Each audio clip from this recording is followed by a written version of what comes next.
Some time ago, there was a YouTube channel done in a vlogging format about a girl named after a kind of cheese. That's right, I'm talking about the vlogs of Lonely Girl 15. However, some time ago, a very long time ago, it was revealed that she was in fact fake, meaning that although she was really a girl, she wasn't really named after a kind of cheese. Many people were upset to find out that these were fake, because they felt that they had been made a fool of and being led to believe that something that was not real was real. However, the whole Lonely Girl 15 thing didn't only lead to an episode of Law & Order: Criminal Intent, an episode that was slightly better than average. Not great, but slightly better.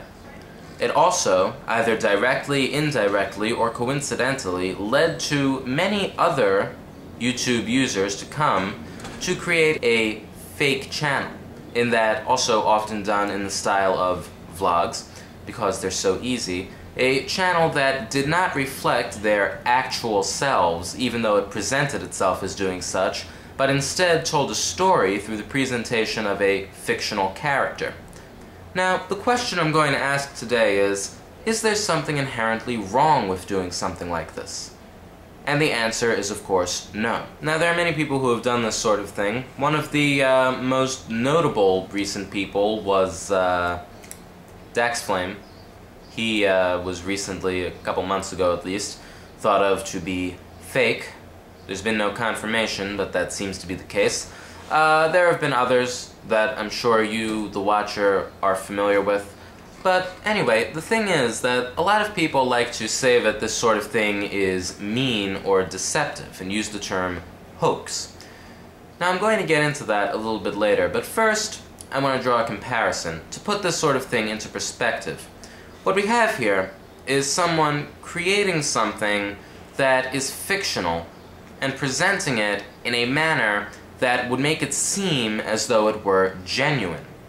Now, this is done, of course, for the purposes of entertainment. So think for a minute, what else can we think of that takes something fictional and presents it as something genuine for entertainment purposes? Think about it, think about it, think about it, keep thinking. Okay, do you know? Well, maybe you thought of something different than I did, but I see a very close connection to professional wrestling.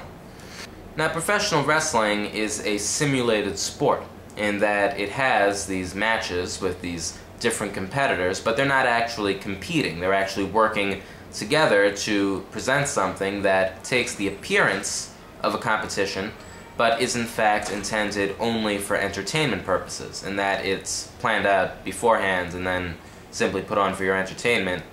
There's no actual competitive nature there. Also, very often you have pretty complex characters, the characters will interact, all of that, rather than being the actual people interacting with each other, it's all scripted, and the characters are all pretty much fictional and not the actual people in real life. Now, these days, pretty much anyone who watches professional wrestling knows that it's fake.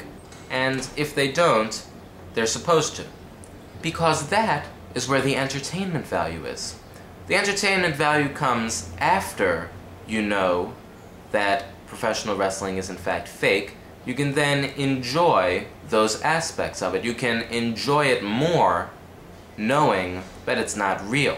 However, even though professional wrestling is fake, and the audience knows that professional wrestling is fake, you will never hear anyone actually say so. On the television show, they won't say, "Take note, this is fake." Because as exaggerated and crazy as it may be, the lack of a breach of the fourth wall is what allows people to suspend their disbelief and treat it as though it's real. And that's it. Knowing that it's fake, treating it as though it's real, the same way that you would treat a television show as if it were real, or the way you would treat a movie as though it were real. But anyway, back to YouTube. Look at these people. Not even necessarily this whole Lonely Girl thing, because I think that it's very over-discussed. Look at anyone else, any other fake YouTuber you're interested in. Now, tell me honestly, do you appreciate it more when you know that it's not real, or would you appreciate it more if you actually thought that it was real. Aside from the news, pretty much everything on television is fake. Pretty much everything in movies is fake. Now, what's interesting is that you have here YouTube, an area where it's not so easy to draw the line between reality and fantasy. And in a world where entertainment becomes so repetitive, where it conforms to the same format, the same style over and over and over again, it's actually quite fun to do something different. Think about this. Magic. Now, I'm not talking about, like, Aleister Crowley type magic. I'm talking about stage magic. Now, magic was, at one time, very entertaining for adults. And you would go to a magic show and you would see a magician performing illusions, magic tricks, whatever you want to call them. Now, it's generally accepted that the audience knows that the magic is fake, that the magician doesn't really have powers, magical powers. Now, at the same time, the magician's not going to tell you that it's fake. He's not going to say that it's not real, because that destroys the whole atmosphere of it, the whole concept of it. And there are people out there who say that these kinds of things on the internet are hoaxes. I wonder, is it a hoax, or is it simply a novel way of presenting something? I'm going to give you a comparison. If someone takes a photograph, and they doctor this photograph, and they edit this photograph and change it to make it look like it's a photograph of a flying saucer, then they claim that it's a real photograph that they took of a flying saucer, and they assure people this is real. This is a real flying saucer, and they show it to everyone, and so they attempt to deceive people into believing that it is a flying saucer. That is a hoax, because the person's primary goal is deceit. But think about this. Think about this. What if somebody airs a radio program about aliens landing on Earth, and they present it in the form of a newscast, and they air it in a way that treats something that's clearly fictional in a manner that would make it sound as though it were real? What does this do? Does it deceive people? Well, when Orson Welles did it, it did deceive a lot of people, and a lot of people became very upset about it. But also, as far as entertainment goes, it adds another layer to reality. Rather than having two people acting and talking to each other in front of a camera that they're pretending is not there, instead you have someone talking to the camera. And yet it still presents itself as being real. You may say that it's deceitful. I just say it's very creative. And not necessarily original, because as I said, Orson Welles did it yada yada yada years ago. But still, it's creative nonetheless. And for those of you who think that it's not fair that someone should present something in a manner that would make it seem real without telling you that it's not real, that you would be confused, that it's somehow the audience should be told that it's not real, well, let's take a look at this.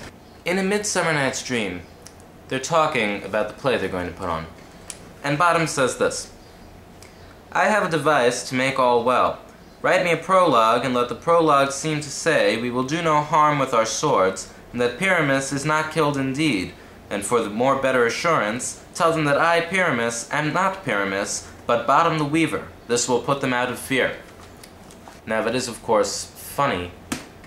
Nick Bottom actually believes that Theseus and the like will believe that the play is real, so he wants to put on a prologue to explain that it is in fact fiction. It's a similar thing here. I mean, what's more insulting? Presenting something to your audience in a manner that makes it seem as though it's real?